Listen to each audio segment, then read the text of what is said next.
Hello and welcome back to my channel. Today, I am going to cover the point in the syllabus 1.2 classification of business. Subclassification 1.2.1 business activity in terms of primary, secondary and tertiary sectors. Okay, so I'm going to explain to you primary, secondary and tertiary sectors. Okay, so let's call it stages. There are 3 stages. Okay, so there is stage 1. It's called primary stage of production. This stage involves the earth's natural resources. Activities in the primary sector of industry include farming, fishing, forestry and extraction of natural materials such as oil, copper, metal, etc. Okay, this is what the book says. Okay, now to explain this further, basically any raw material that comes out of the land, this is what we discussed in the last chapter, anything that comes out of the land, the person who's taking it out is in the primary sector or stage 1. Okay, so everything needs to go through stage 1, stage 2, stage 3 in order to reach the final customer, you or me. In stage 1, the primary sector, they take out raw materials, wood, copper, oil, anything that is naturally existing, because a thing has to be naturally existing in order for us to use it. Okay, for example, let's say there is nothing naturally existing. What are we going to make things out of? There is nothing. Okay, so primary sector is the most important sector ever. Okay, because nature needs to give us things in order for us to make something out of it and sell. Okay, so understand that stage 1 is the most important stage, because without raw material there is no production. Okay, you simply just need raw material. There is no way around it. Okay, so stage 1 or the primary stage is when you take out raw materials, naturally existing things from the ground, oil, I don't know, oil, copper, anything really from the ground, minerals. Okay, that is called stage 1 or primary sector. Okay, because the syllabus says explain in primary, secondary and tertiary sector, we will be calling it primary sector. Okay, now we come to stage 2 or the secondary sector is the second stage of production. This stage involves taking the material and resources provided by the primary section and converting them into manufacture of product goods. Activity in the secondary sector of industry includes building and construction, aircraft and car manufacturing, computer assembly and bread making. Okay, that is far apart, but anyway, secondary sector is basically you take this raw material, any raw material, okay, and make something out of it. Okay, I've explained everything in the last chapter. Hopefully you've looked at it. I will put a bubble on top. But anything that you get from the ground, any natural resource, oil, metal, anything, you take that metal out, you take that oil out and you make something out of it. For example, you make a car, you make an aircraft. Okay, the person or the company making that aircraft is in the secondary sector. Okay, so anybody who makes anything out of the raw material is in the secondary sector. Okay, now we come to the tertiary sector. Okay, or stage 3 or tertiary sector. Okay, is called the tertiary stage of production. This stage involves providing services to both customers and other businesses. Activities in the tertiary sector of industries include transport, banking, retail, insurance, hotels and hairdressers. Okay, so tertiary sector provides a service. So let's say somebody was to get wood from the primary sector, make a table out of it. Okay, now the tertiary sector's job is to sell me the table. Okay, this is what the tertiary sector does. The big showrooms that sell you stuff, okay, those are in the tertiary sector. Okay, hairdressers, hotels, these are providing a service. A hotel provides you a service, a hairdresser provides you a service, a bank provides you a service. Okay, a transport provides you a service. Whenever anybody sells you a car, okay, he's providing you a service. He's selling you the car. So he's selling you the car. However, he might not be the manufacturer of that car. Okay, he might just be a retailer. Okay, so that retailer, it comes in the tertiary sector. Okay, these are the people we meet. Okay, primary sector, we almost never see them. Okay, because they work in villages, they work in farms, they work far, far away from the city. Okay, secondary sector, okay, works still far away from the city. They work in industries, they work in companies, they work in factories, making stuff for us. Okay, we never get to see them. Okay, the part we do see is the tertiary sector. Okay, so anybody who's selling you a sofa, anybody who's selling you a computer, okay, he's in the tertiary sector. So hopefully I've explained primary, secondary, and tertiary sector fair enough to you. Now we move on to the next point on the syllabus, called reason for changing importance of business classification, therefore, in developed and developing countries. Okay, so how do you classify developing country and a developed country? In developing countries, most of the people are employed in primary sectors. Okay, so that is known as developing country. Industrialization has not reached it, or has just reached it, right? So they've just started industries, they've just started coming to the secondary sector. So these are called developing sector, developing countries. A developed country, most of the employees would be employed by the secondary and or tertiary sector. Okay, so most of the people would be employed in secondary and tertiary sector. They will be manufacturing stuff and they will be selling stuff to you. So the question is, if most of the people are employed in secondary and tertiary sector, who is in the primary sector? Who exactly is taking out wood from the forest and taking fishes out of the sea? Okay, they import. Okay, they import their raw material from first world countries or developing countries.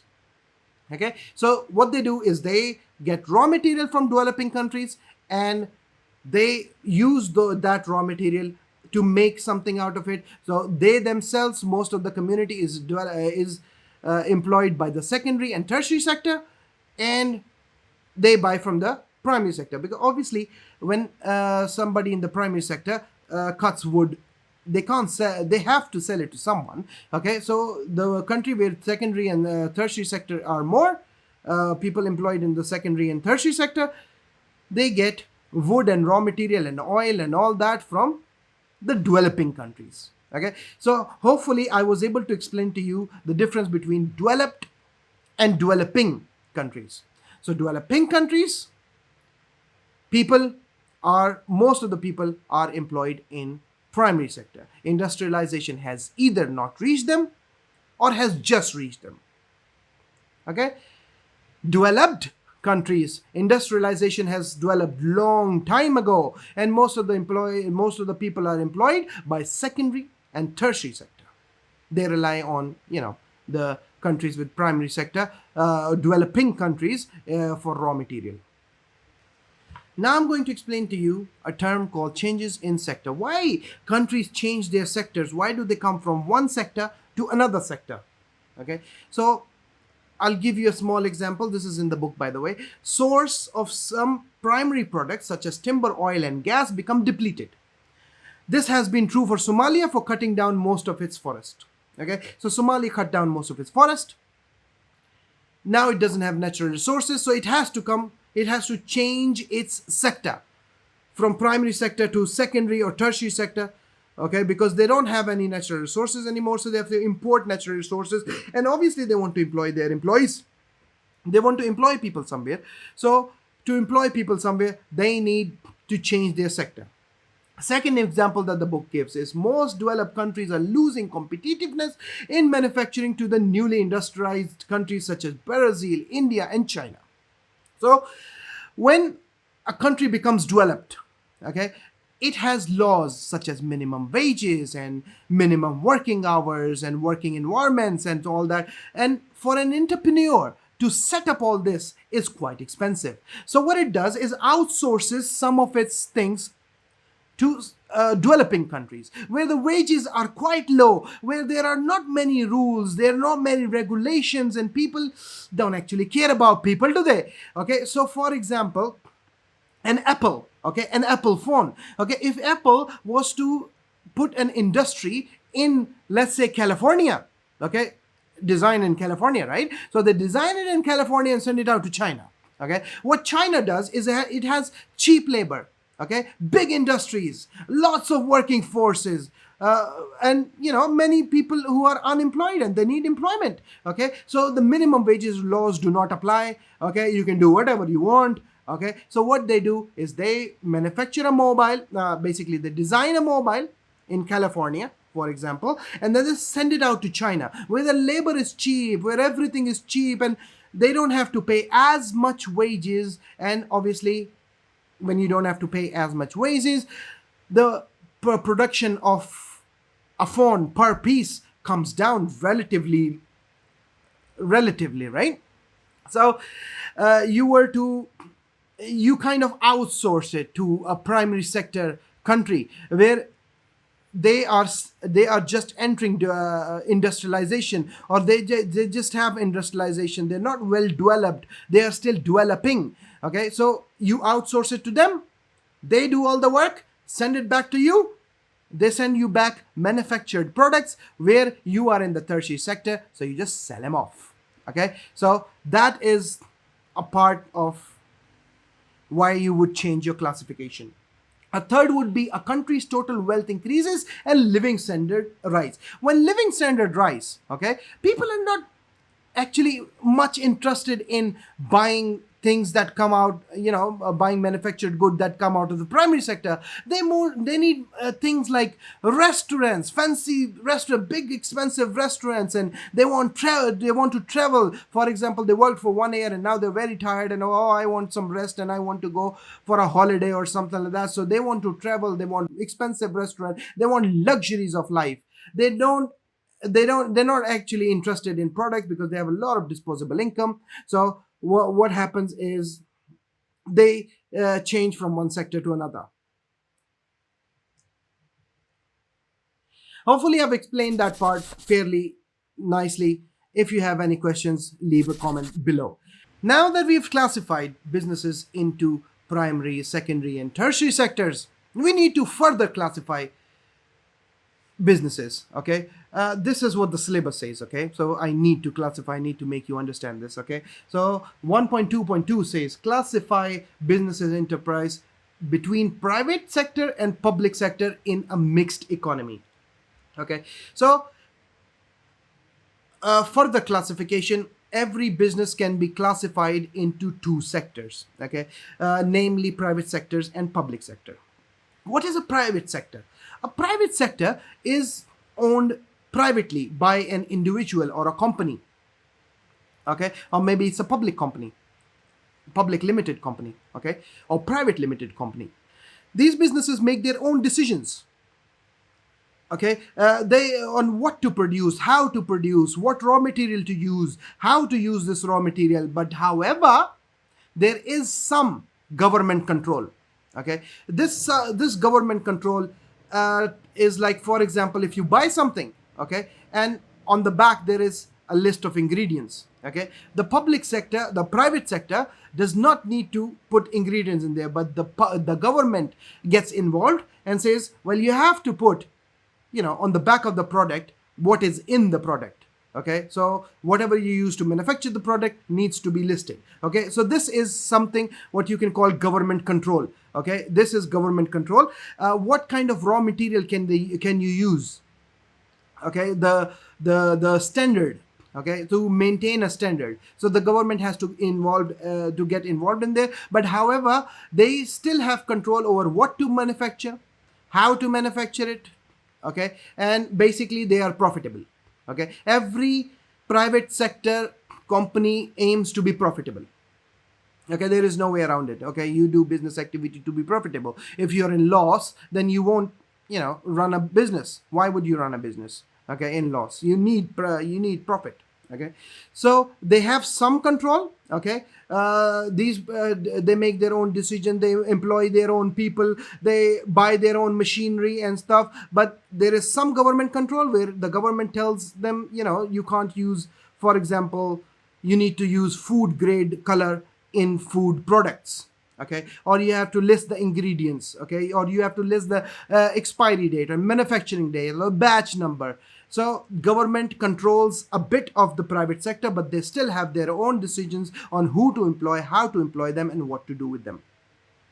The wages and all. The government still has controls over wages. They set minimum wages, so you cannot pay a person below a certain amount.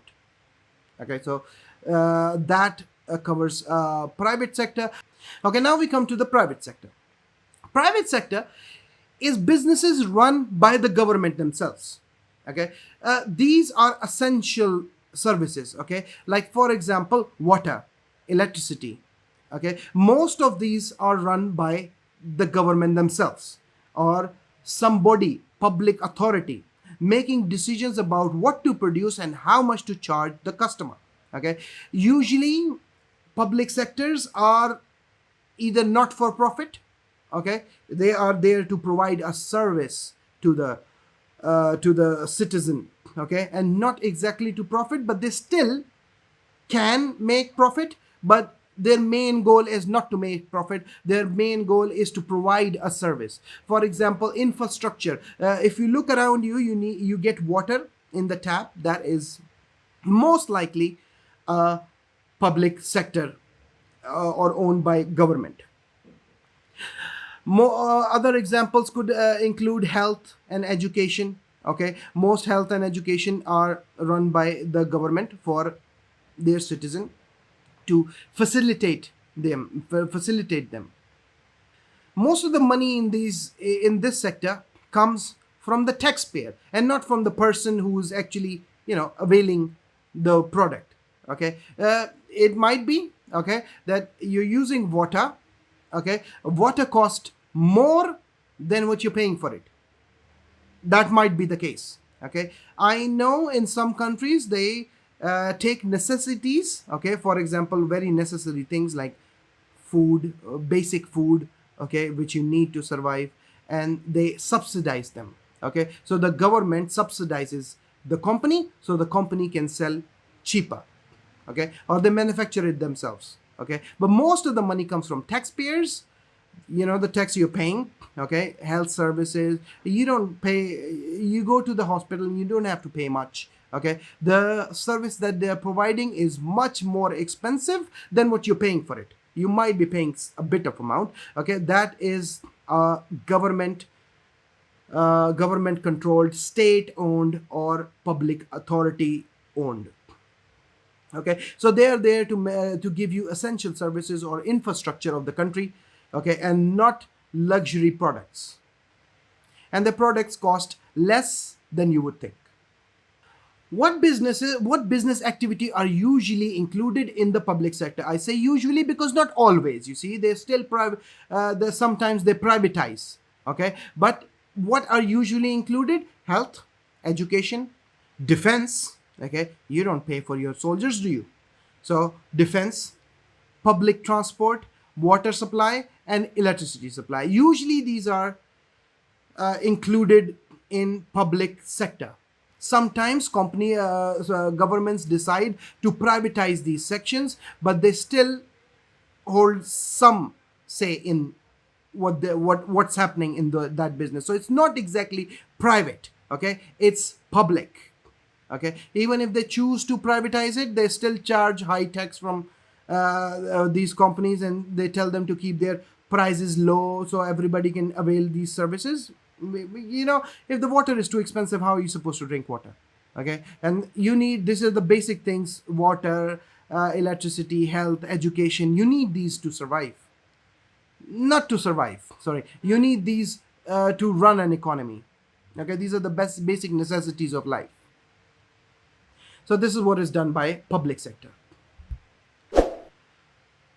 So in a summary, let me recap on what we covered in this video. We have covered business activity in terms of primary, secondary, and tertiary sectors. Okay, we have covered reason for changing importance of business classification from developing to developed economy. Okay, and we have covered classification, classify business enterprise between private sector and public sector in a mixed economy. Hopefully you've understand the chapter. I have tried my best. If you still haven't understood a point or two or whatever, please leave a comment below. I will answer. If it necessitates, I will make another video about that topic. Whatever you don't understand, please let me know. Don't forget to like and subscribe. This is your host, Mohsin Bukhari.